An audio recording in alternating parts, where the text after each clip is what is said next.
The views and opinions expressed in this podcast do not necessarily reflect the views or positions of Acuma, its board of directors, its management staff, or its members. The podcast discussion presented is conversational in nature and for general information only.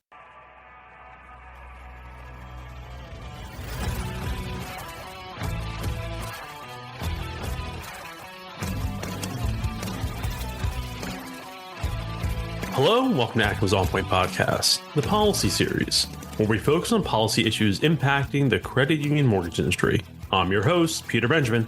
Today's episode is being brought to you by LenderPrice, the most modern and proven product and pricing engine in lending. Whether it's enhancing the pricing experience or efficiently matching home buyers with the ideal loan program, LenderPrice empowers all credit unions to excel and innovate in today's dynamic market. Their cost-effective pricing engine provides modern APIs that deliver seamless integrations, full product and rate support, custom workflows, and it's simple and easy to use for loan originators. LenderPrice is proud to sponsor the Acuma On Point Podcast policy series, where discussions on the policy issues impacting credit union mortgage lenders take center stage.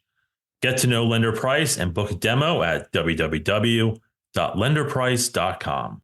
Joining us today is as our resident expert, Zach Pfister, Policy Director with Brownstein. Zach, my friend, how are you doing today?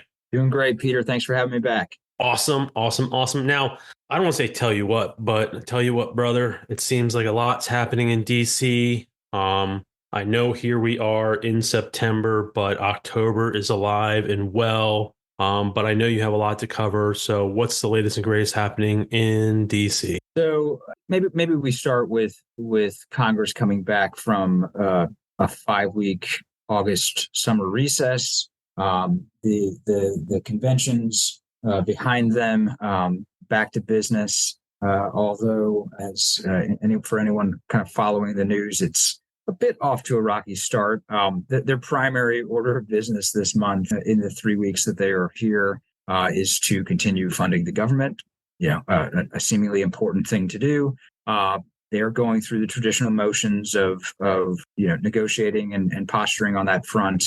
But the end result is probably going to be as predictable as the start of these negotiations, and will result in yet another short-term 3-month extension through the election into December, to give them enough time to see how the dust settles after the election, see who will be in control next Congress, both of the House and the Senate, as well as the presidency, because the most likely scenario that is presenting itself as of this snapshot in time is that all three of those branches of government will ultimately flip. The White House is going to have a new president regardless of party. The Congress is looking like it will have a Republican Senate and probably a Democratic House. But again, I think that's too close to call at this point. So it's all to say they will spend the next week and a half that they have remaining going back and forth on extending funding for the government. They will likely end up with a very clean short-term extension through December, and we will have this conversation all over again, albeit amidst a very chaotic end-of-year session that will include other items and priorities that they need to dispense with before the end of the Congress, notably the National Defense Authorization Act, which we'll save that for another podcast, but another big vehicle that will potentially carry some issues of interest to credit unions. So quick question on this. All right, so they're back. Obviously, they took some time off for the debates, and they're back for the short period of time. Then they'll take some more time off. But here they are. They're back to fund the government, for this Band-Aid, time frame. And this might be a stupid question, so please forgive me. Thanks to you and really, Leah and the rest of your team, Am, Joel, et cetera. You guys are doing an excellent job kind of educating me, my staff, and the rest of, our membership on everything that happens in DC. And so please forgive me if this is a stupid question, but because of this is an election year, and because this is really that Band-Aid type funding, is this really just going to be like a short-term return? Let's just agree to everything real quick because it's an election year. Let's just quickly approve this because we're going to be back at this in December, and let's just see what happens in the next few weeks. who's elected, and we'll really start fighting again in December once we really know what happens. Is that basically what's happening like this next week and a half? That is not a stupid question. That is how you just laid it out is way too logical for how Congress operates. In reality, that's exactly what should have happened. They could have come back for a day and passed a short-term extension, just keeping everything as is for another 3 months. But instead, as I kind of mentioned, they have to go through the motions, the pomp and circumstance, and the posturing to, respective to their given party's positions on federal spending writ large. So I'll give you an example. The House Republican Conference, in particular, the more conservative wing of the Republican Conference, really would like to see an extension that goes 6 months into March to allow for a scenario in which former President Trump is elected again, to give him a seat at the table, right? They would also, in a perfect universe, but they control one half of one branch of government. In a perfect universe, they would also like for that extension to involve spending cuts. Now, Senate Democrats, House Democrats, and the Biden administration are all aligned in their, red line being a clean extension that only goes until December, and that is ultimately dispensed with in full before a new administration and a new Congress. When Congress kicks the can on federal spending into a new Congress, there's a whole new makeup of who's going to be serving in those bodies, right? And so in many respects, it can serve to, further prolong those negotiations, but more importantly, eat up very valuable time in the start of the new Congress, which is notoriously the busiest part of, a given 2-year session. On top of that, it's also, you've heard the term, the president's first 100 days. That is the opportunity for a new president to make his or her mark on their, the beginning of their administration. So either president who is elected will come in with a full agenda of items they want to tackle in their first 100 days, to catch the attention of the electorate and to put some points on the board. If they've got to spend all of their time negotiating over a spending bill from the previous fiscal year, they've wasted that time, immeasurably. So how you outlined it is the ultimate outcome of what will happen. But in the interim, and they will spend this full 3-week period saying what they want to say before acknowledging what needs to ultimately happen, and that is likely a very clean short-term extension through December. So we're just wasting time till we get to the point where we're just going to fund it till December. Then we're back to the drawing board. Then we're going to fund it again for 3 months, which is basically all that's going to happen, right?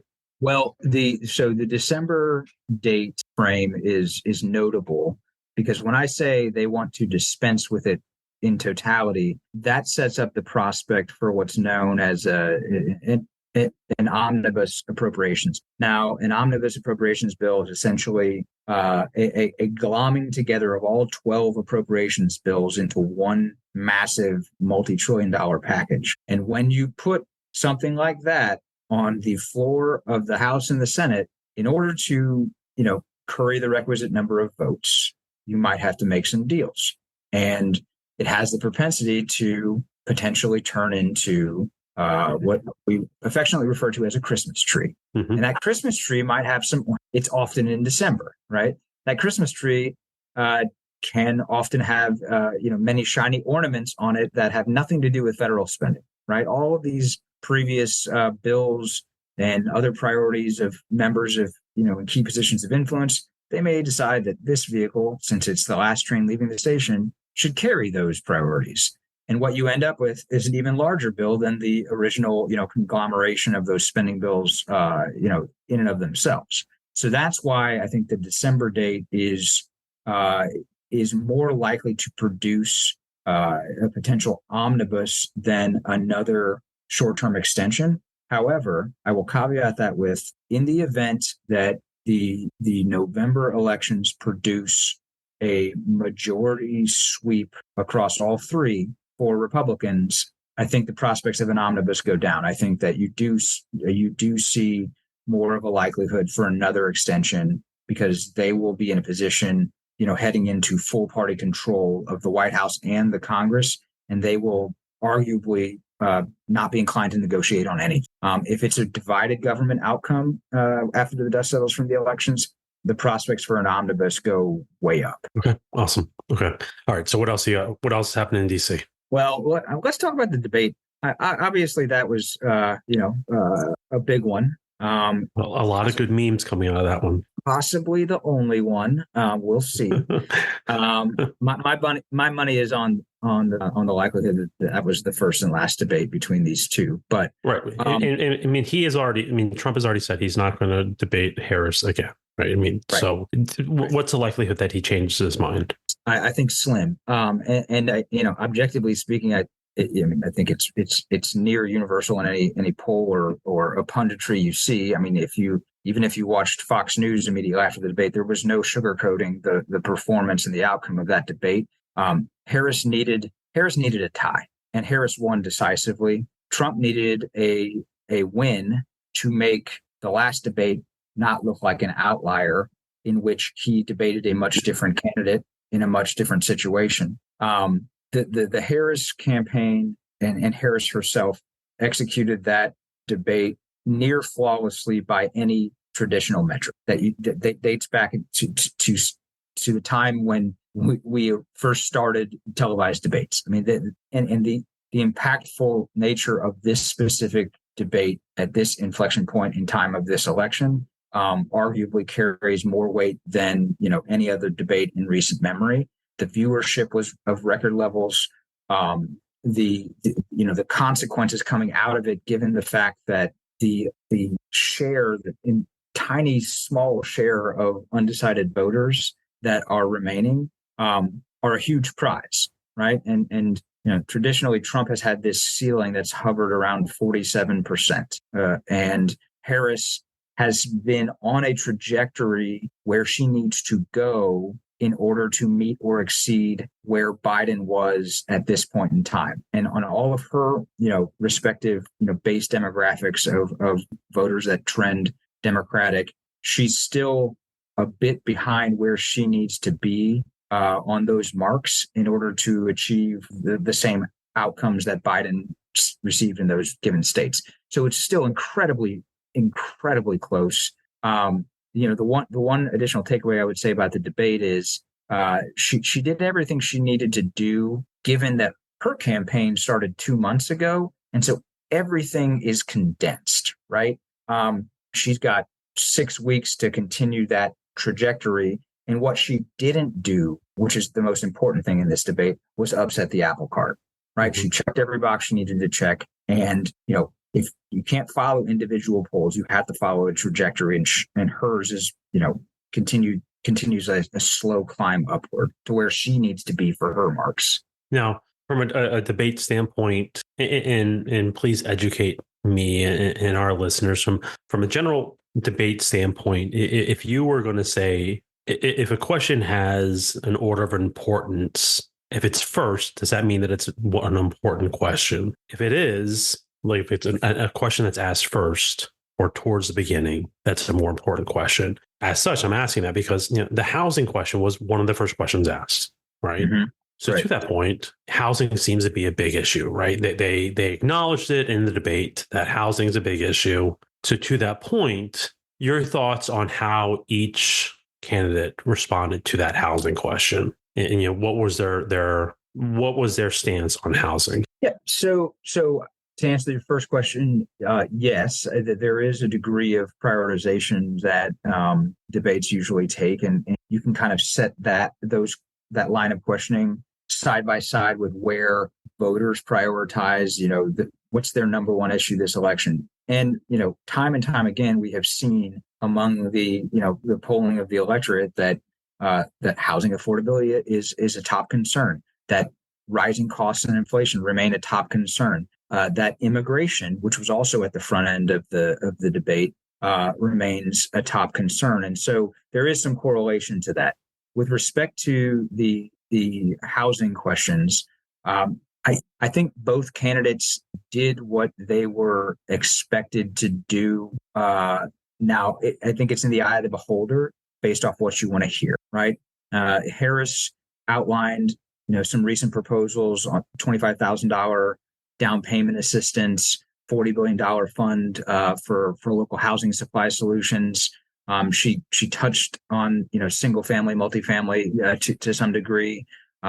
She did acknowledge wanting to engage with the private sector and home builders to address the supply side of the equation as well.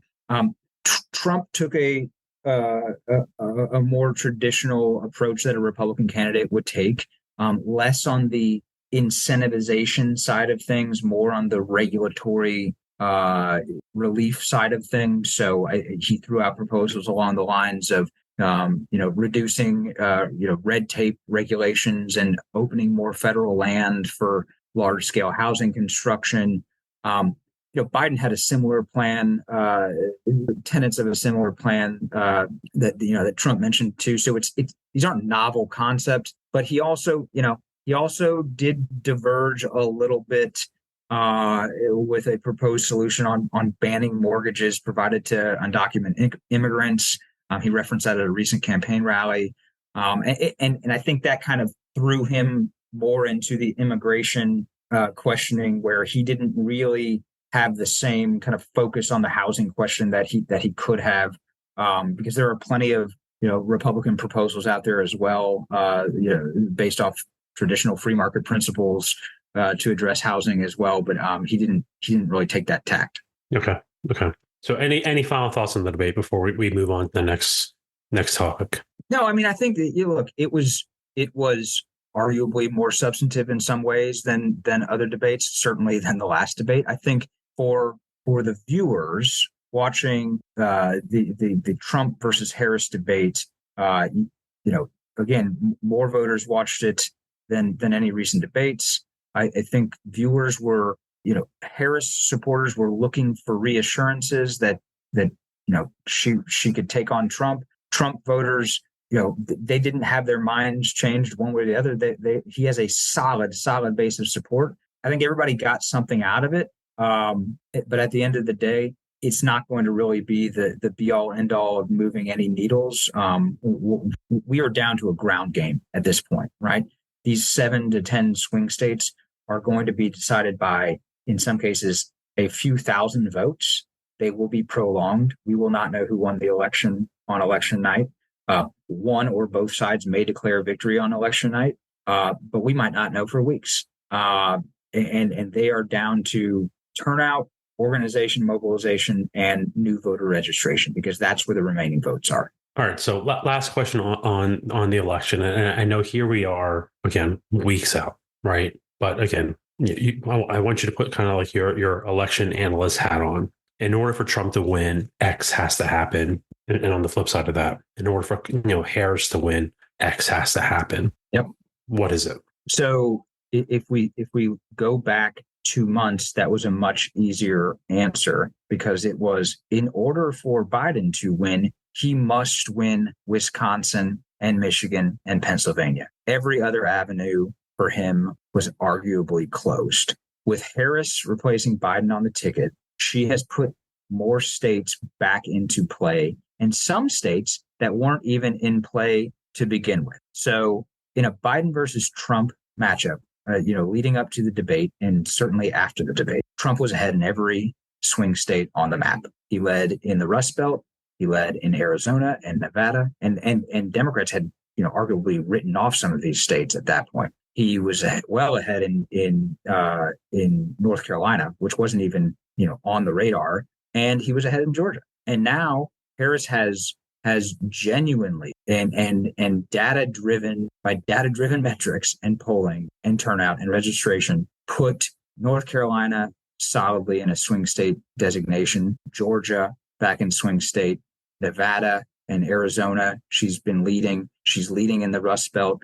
And Pennsylvania, once again, will probably end up being the bellwether of all of this, because the polls there are truly, as close to a tie as you can get in most respects.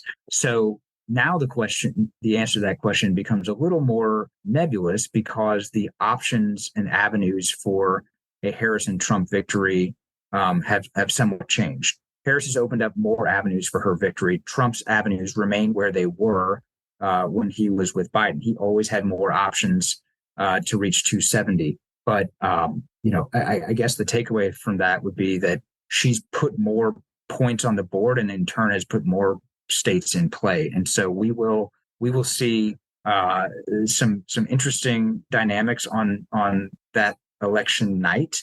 And if she is doing well in the Rust Belts and the East Coast states, right? So Georgia and North Carolina, we could reach, poll closing on the West Coast and it may not matter, right? If her fate ends up hinging on clinching both Nevada and Arizona because Georgia was called for Trump and North Carolina was called for Trump and Pennsylvania is obviously too close to call, it's going to be a long night, but it's going to be a long couple of weeks.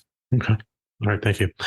In the last few minutes we have, I know we're kind of pushing time. I think you have two more quick hits for us to hit, right? Yeah. So just briefly, I'm going to touch on CFPB and then some of our past conversations around conservatorship. So anybody who's been, watching the rounds on CNBC or some of the public forums in the financial services spaces, continue to see Director Chopra of the CFPB making regular appearances, continuing to drive this, broader administration junk feed debate. But with respect to the CFPB, as we saw earlier this summer with the RFI on closing costs, he continues to beat that drum. And more recently, he's been hammering closing costs specific to singling out credit reports, title insurance, and employment verification, but more specifically within the realm of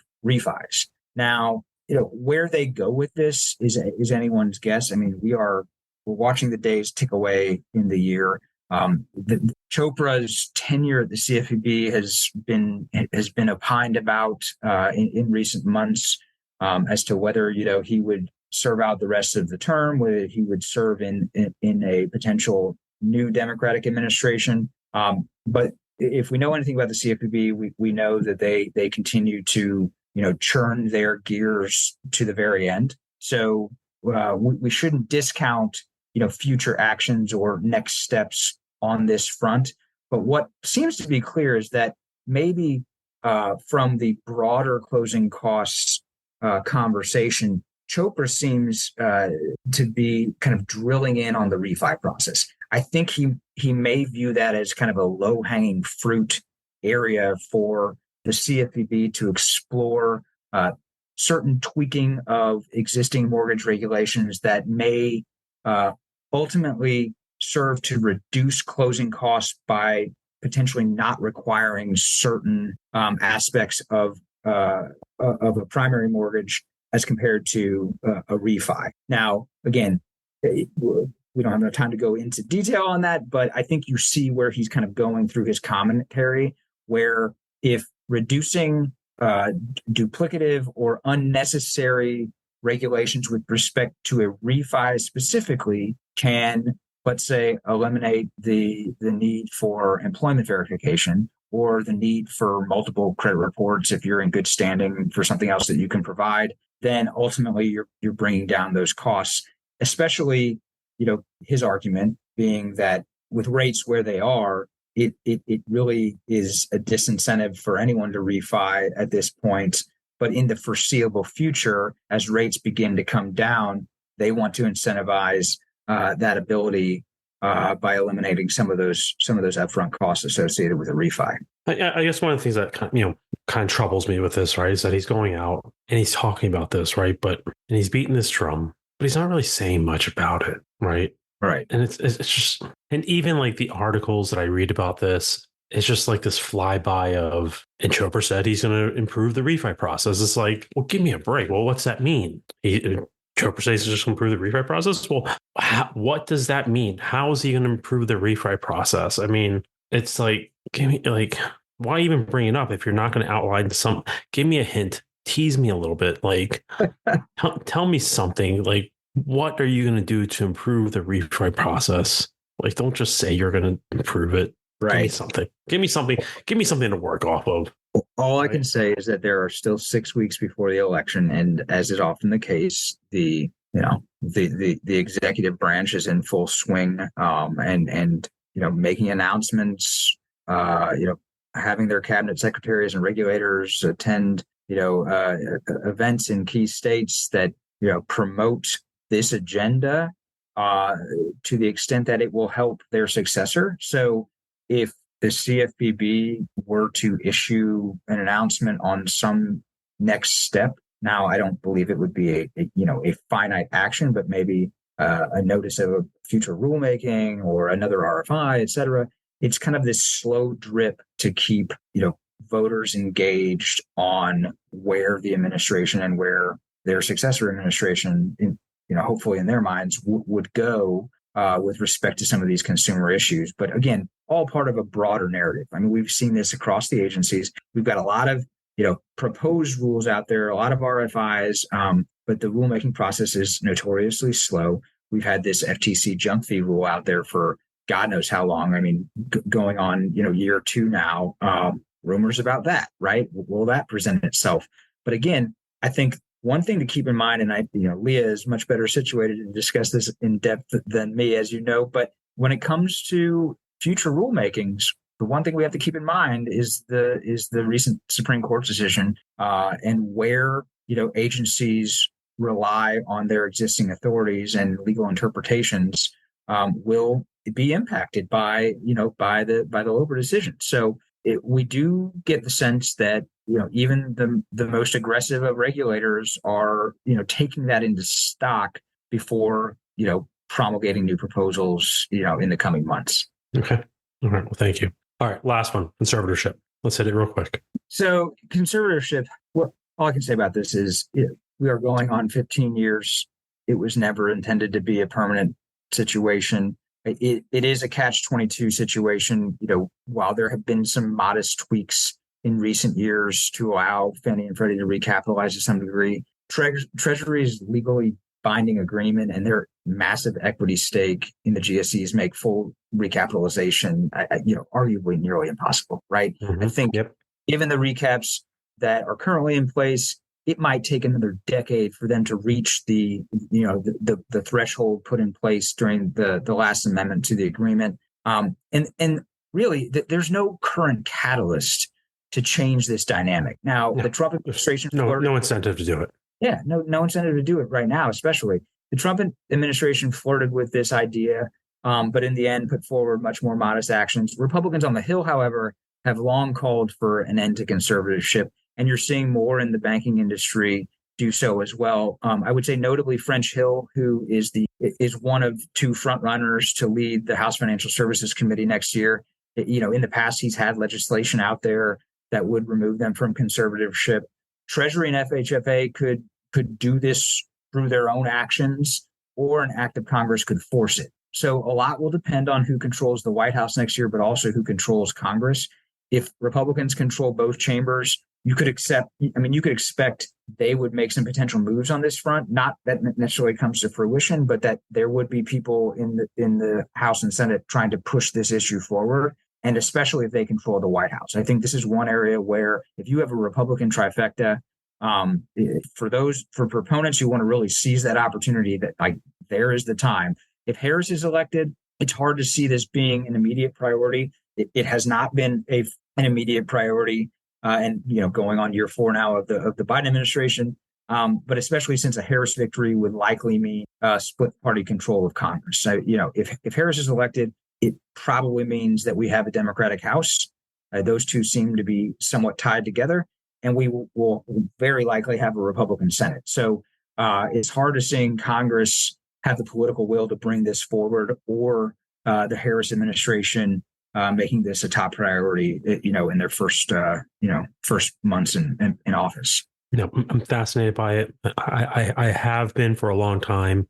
Conservatorship is something that when you look at the mortgage industry and the credit union industry, it's most certainly something that, and I said this to you in an email prior to our recording, it's most certainly something that the credit union industry, when you look at the advocacy efforts from the credit union industry and the advocacy efforts from the mortgage industry, do not align on, right? I'm fascinated to see how the cards kind of land on this. Even as I read the reports that recently came out about this, Republicans are almost calling for it. When they focus on the structure possible, the exit of conservatorship, having, the Federal Reserve insure, mortgages up to a certain amount, similar to what they do with deposits.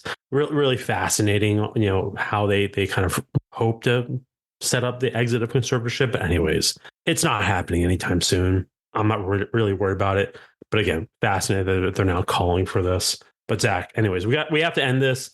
Appreciate you as always, your time and everything that you do for our association and our members. Always enjoy learning more about the election and your insights on the debate. Again, thank you, my friend. Always a pleasure. Thanks for having me. Of course, and to close out, thank you again to Lender Price for sponsoring our policy series. And to all of you, we know your time is valuable. Thank you for tuning in to the latest episode of Acuma's On Point podcast. We hope you enjoyed it. Until next time, be well, my friends. Thanks for listening. We'll see you next time at the Acuma On Point podcast. If not already, be sure to subscribe and give us a 5-star rating. For more great episodes and information, be sure to visit us online at acuma.org. And to get the latest updates, head over to our LinkedIn page.